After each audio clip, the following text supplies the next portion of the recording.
Assalamualaikum warahmatullahi wabarakatuh. Selamat malam pemirsa.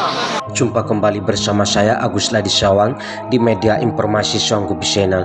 Pada saat ini saya Agus Ladi Sawang sedang meliput bencana alam banjir bandang yang melanda di beberapa kecamatan yang ada di Kuta Cane, Aceh Tenggara, seperti di Kecamatan Deleng Pegison, Kecamatan Loi Sumur, dan Kecamatan Bambel. Pada saat ini saya sedang berada di Desa Pinding, Kecamatan Bambel, Kuta Cane, Aceh Tenggara. Pada saat ini saya sedang berada langsung di depan Pondok Pesantren Nurul Islam, Desa Pinding, Kecamatan Bambel, Kuta Cane, Aceh Tenggara. Tim media informasi Sawang Group Channel sempat wawancara dengan warga, katanya airnya tadi naik sekitar jam 11 waktu Indonesia bagian Barat.